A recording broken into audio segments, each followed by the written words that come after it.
It's alright, nkulamusizaako nnyo yonna gy'osinza oba ng'otuwuliriza oli ku Yugi Updates TV ge mayengo agali ku Streamyo. Kakati olwaleero tukimanyi bulungi nti Eddie Mutwe ssaako ne Akeleo Kivumbi badde baleetebwa mu kkooti e Masaka. Tuwadde tusitreaminga live ababaddeko mubadde mulaba nga mwekkanya buli kimu ekigenda mu maaso mu kkooti e Masaka naye kyennyamiza oda tetumanyi gy'evudde obusajja ne buyingirawo ne batowa oda nti teri kamera gye baagala wadde n'emu mu courtroom. Tetumanyi ki ekiri emabega w'omotive eno okulaba nga kooti weetuukira okuba nga teyagala biyagala kusala bigende mu lujjudde kyokka nga kooti twandirowoozezza nti no kyekifo buli muntu kye yandiddukiddemu ofuna obwenkanya n'amazima era na buli kisalibwayo kisalibwa mu bwenkanya n'amazima. Naye buli w'ogamba nti nno obissa abalala akatambaala ku maaso ku kigenda mu maaso osalewo kati tutegeeza kooti eba efuuse y'amazima ddala kiba kintu kifo ekyokuddukiramu okufuna obwenkanya oba ebyo ebibuuzo bye bivuumira mu matu ga bannayuganda kubanga ebikolwa nga bino baba tebabisuubira. Kooti oba omulamuzi atula mu kkooti okusala omusango gwonna yanditudde ku mmeeza ye ng'alamula ng'ali transparent nga buli kimu kwegamba kiri mu butuufu bwakyo nga tewali kyekeekereddwamu okusobola okulaba ng'amatiza abawakanya ensala ye nti nno ddala kituufu omusajja omusango gwamusinze. Naye tetumanyi nsonga lwaki omulamuzi agobye kamera mu courtroom. Jjukira nti nno Eddie Mutwe enfunda eziwerako azze yeegayirirwa bannayuganda ssaako ne bannansi ab'amawanga ag'ebunaayira okusobola okulaba ng'ateebwa ng'aweebwa eddembe lye aweebwa justice. Jjukira bano bombiriri Akeleo Kivumbi ne Eddie Mutwe enkwata yaabwe oba okubatwala mu kkomera kwali kubuzibwawo baabuzibwawo bubuzibwa tebakwatibwa mu mateeka. Kubadde abantu mu mawanga ag'enjawulo gagezezaako okubanja justice eri Eddie Mutwe oluvannyuma lwa Muhoozi okuvaayo okwewaana nga bwe yali amukutte nga amututte mu basement amuyigiriza olunyankole n'oluvannyuma yafulumayo ng'akinyiziddwa ng'aliko ebisago ebitenkanika ng'obulamu tebweyagaza ng'asigazzaako kikuba mutwe naye baabuwe kkooti era yagaana ommuta okumuwa beyiro. Yatuuka n'okwegayirira bamusalire bamusibe oba amagulu bagamutemako bagamutemeko naye kkooti teyafuna kisa.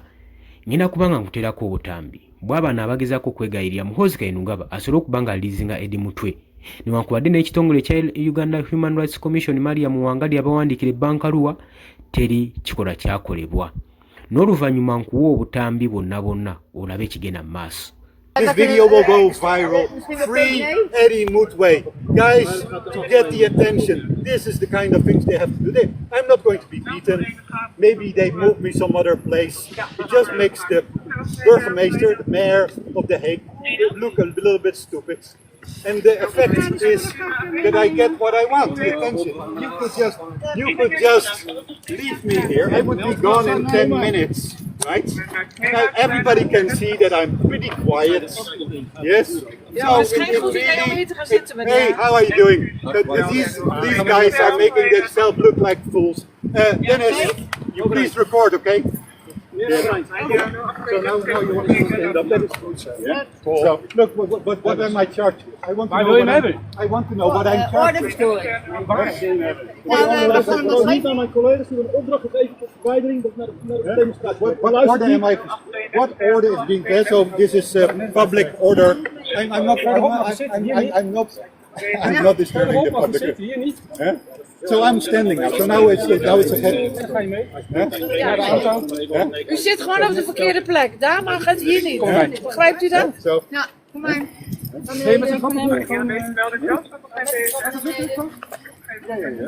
I can walk the stairs. Hey, please keep live. Yeah.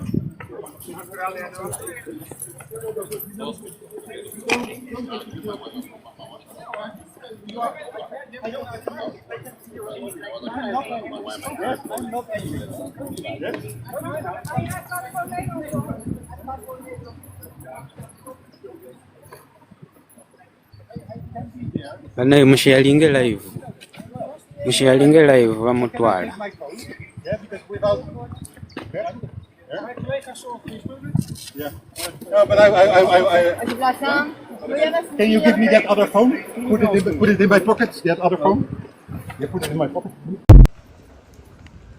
General Muhoozi taata nga balala bayomba nga balala bavuma abalala bali mu kukaaba nze nsazeewo nja okwegayirira nsazeewo nzize nkwegayiridde ta Eddie Mutwe nkwegayiridde Muteba political prisoners abantu bali mu kukaaba abantu bano be mukwata balina famire zaabwe balina bamama baabwe balina bakitaabwe amaziga abantu ge bakaaba tugenda kugaddawa nkwegayiridde General Muhoozi nze siina kye nsobola kwogera kikusukka wano nsobola kozesa mumwa gwange gwokka nsobola kozesa social media yokka naye nkwegayiridde ng'ebintu byonna bigenda mu maaso ng'abavuma abawemula aboogera mu ngeri yonna ey'enjawulo nze nzize nkwegayirire nga nfukamidde mu busobozi bwange nkwegayiridde ta Eddie Mutwe nkwegayiridde Muteba political prisoners babakoze eki mazima ddala okutuuka nga bayisibwamu obulumi sebo General Muhoozi nkwegayiridde bambi mu bulumi mu ngeri yonna gye nsobodde yeeno okutuusa message yange gy'oli nkwegayiridde ta Eddie Mutwe nkwegayiridde muto abaana abo kuba bali mu bulumi bambi mubate kyetusobola okukola kuba tusobola kukozesa mumwa gwokka bambi mubate Tewakkiriza ati w'amawulire okuyingira okulaga ensi we nali nfaanana nonsalira ekibonerezo ngenda mu kkomera n'omusango ogwasirya nagumanyira mu kkomera nti nabba jampa ne sweta naye nga nalabanga eyali amaze okukola ekibonerezo ekyampeebwa nakubwa enkingo zino zaali mugundi namala wiiki ku nkingo nga ndi mazzi naye wagamba bampa obujjanjabi obw'enjawulo mirapeinikira 12 buli lunaku sifunanga bujjanjabi businga buno kongovule kalemerayo emikono oba bagitemako bagitemkonfune ku bujjanjabi olero obulamu bwange bugenda sina bujjanjabi sina bujjanjabi yambunte ne ku bujjanjabi Robot Techno Smart 8 phone and jumper valued at 400,000 from one Rebecca Drake, and immediately before or after the said robbery caused grievous harm to the said Rebecca Drake. Kirumbe akleo mugumya Gaddafi wa Kabi Grace oluma mta smart nawe nyini Seventh Edward ng'ennaku z'omwezi 18 ogwokutaano 2024 ku kyalo Manyi ekisangibwa mu Manja Lwengo District mwabba essimu ya Tecno Spark 8 ne jampa mbagibalamu $40,000 egya Uganda oluvannyuma mwatuusa ebisago eby'amaanyi ku Rebecca Drake. The state should not see these people as accused persons of the National Unity Platform. They should be seen as citizens of Uganda. What the state is seeing are members of a political party in the opposition. The Constitution is blind to that fact. This is a discussion we had even after court. The Constitution commands a fair hearing and a speedy trial. A speedy trial. The state last time had the luxury and a misconception that they have the liberty of 6 months, Your Honor. Yes, kati ebyo nga woobiwulidde ngenda kubanga mbimenyamenyamu mbikuyitiremu katono byemu ku byaliwo nga tuli mu kooti e Masaka ebbanga eriise. Omulamuzi yali agezaako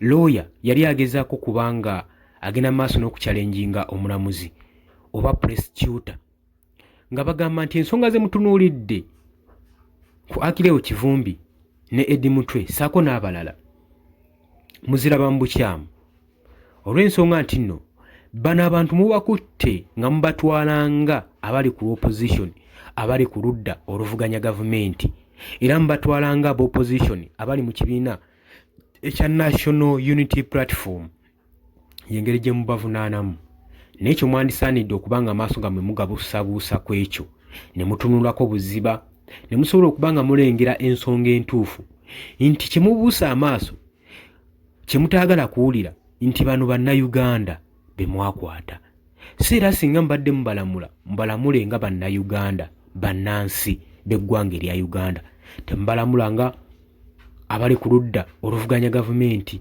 bannakibiina era ye misonga lwaki ne saazaaka tebakyakwatiddwa nti tebabakutte nga bannayuganda babakwatanga abantu abayeekera gavumenti kyokka nga constitution eyamendingibwa yali eraga bwatu nti gavumenti yaddembe okuvuganyizibwa ku kifo ky'obukulembeze era neteekawo oludda oluvuganya gavumenti okumakinga matter waaso gitegeera obulungi nti gavumenti yennyini yeri mu buyinza oba yeri mu position okufujjirira ensimbi zonna oludda olugivuganya ssente zirina okukozesa okugivuganya mu kalulu okusobola okulaba ng'eteekawo obwenkanya.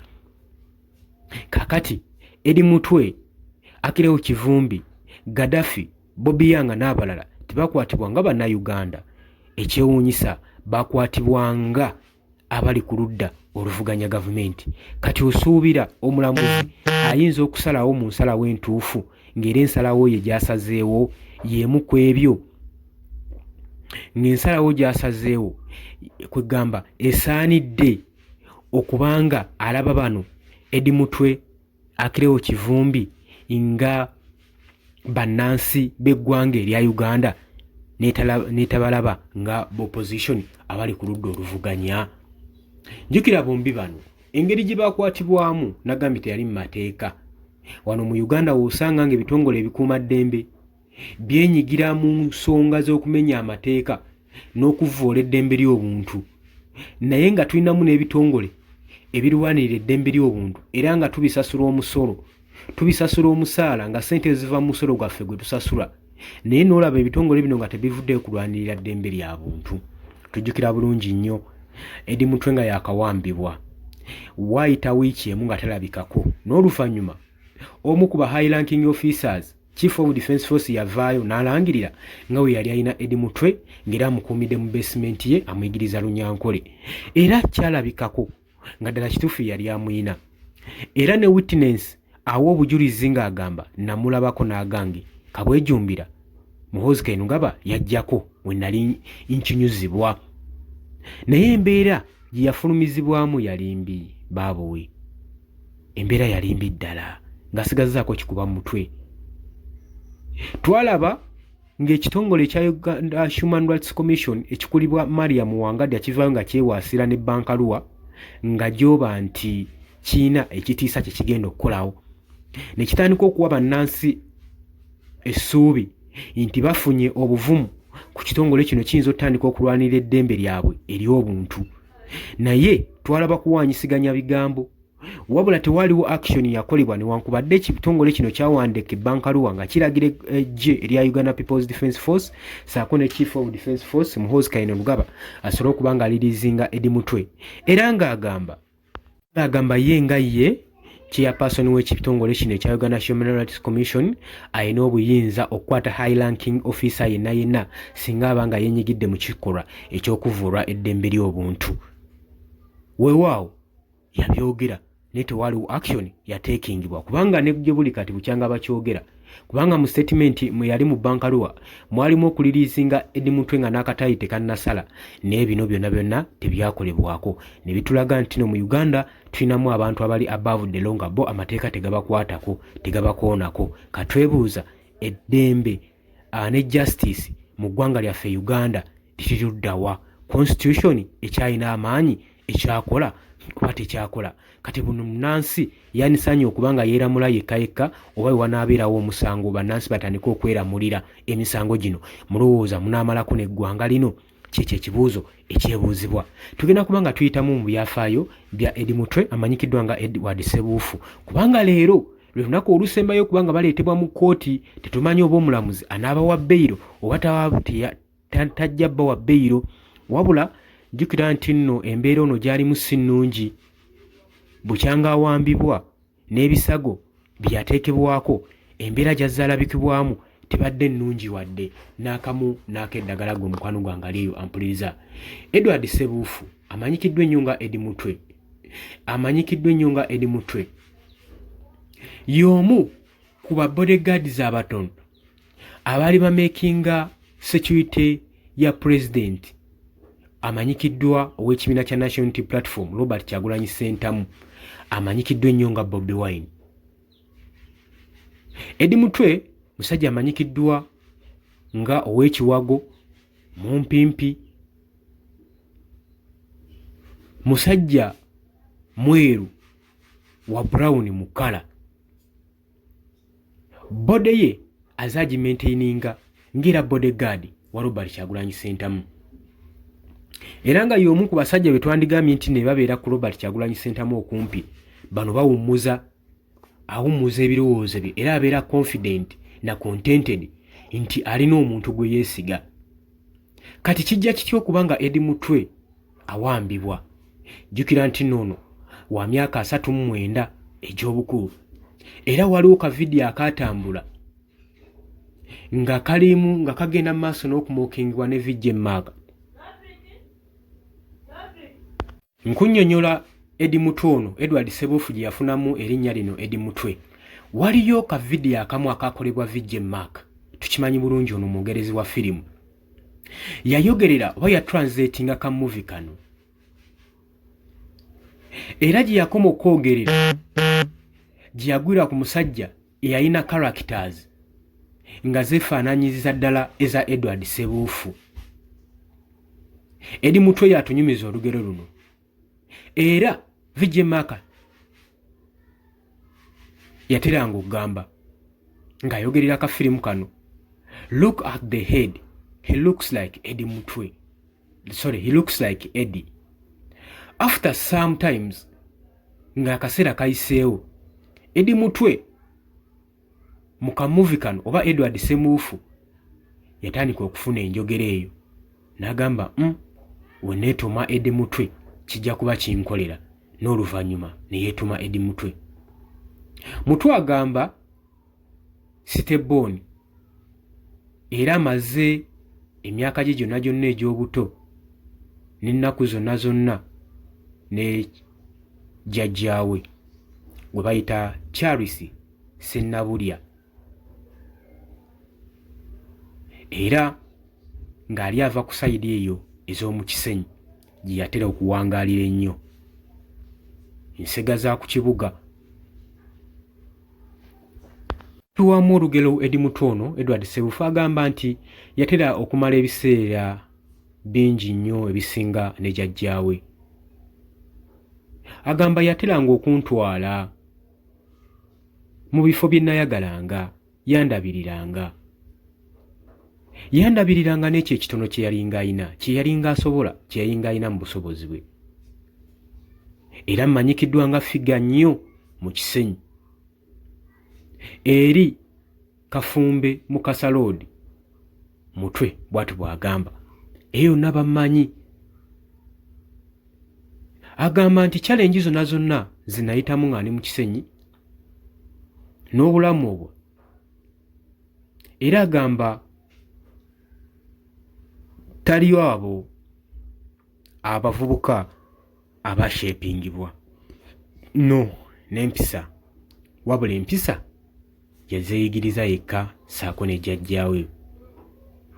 Mutwe agamba yasinkana Robert Kyagulanyi Ssentamu amanyikiddwa nga Bobi Wine emyaka 25 emabega ng'akyali mu ssomero, era bano ababiri batambuddeko enfunda eziwera olugendo olw'enjawulo, si baakaakati. Era ng'agamba bajoyininga emyaka gyabwe egy'obuvubuka ddako ne bakola chaos events mu ssomero ne bafoominga obulamu obw'enjawulo ne bafuuka banywanyi. Eri Mutwe watu bw'agamba. Era agamba nti yali presentinga Robert Kyagulanyi Ssentamu camp okukosa n'okumugaadinga nga security personnel owa Robert Kyagulanyi Ssentamu. Bino nno bikuyigiriza lifestyle, engeri mu bulamu gye tuba tulina okutambulamu. Si buli kkubo ly'okwata nti no lyandigaana okukutuusa ku kiruubirirwa kyo. Buli kkubo ly'okwata kasita obeeramu n'amazima lyandikutuusa ku kigendererwa. Ekyo saanidde okimanyi. Mbadde mbayitiramu katonotono okulaga gye nvudde wa Eddie Mutwe ne Robert Kyagulanyi Ssentamu omukulembeze w'ekibiina ekya National Unity Platform. Leero tulina omuteeka ennyo mu ssaala okusobola okulaba nga oba oli awo aweebwa bbeero bafune obwenkanya. Abantu bano balina famire zaabwe, balina obuvunaanyizibwa, balina abazadde baabwe, balina abantu be balabirira. Gavumenti newankubadde yo bino tebirowoozaako okuggyako okubeera abamativu nti ono bwe banaamuggalira webajja ofuna amaanyi bannayuganda be banajja obbaagala ennyo ekintu ekikyamu. Oli ku UG Update TV watannatweyungako okukubiriza kirira wansi waliwo ekigambo subscribe mukwano gwange obeere ng'otwegattako, sharinga, commentinga, likinga. Mbagala nnyo abali mu diaspora mwebale kwekumira ku UG Update TV. Naye nga we mbagambye omulamuzi aganye kamera mu courtroom tetumanyi motive eri emabega w'ekyo. Mbagala nnyo mweraba, tugenda kuba nga tukomawo.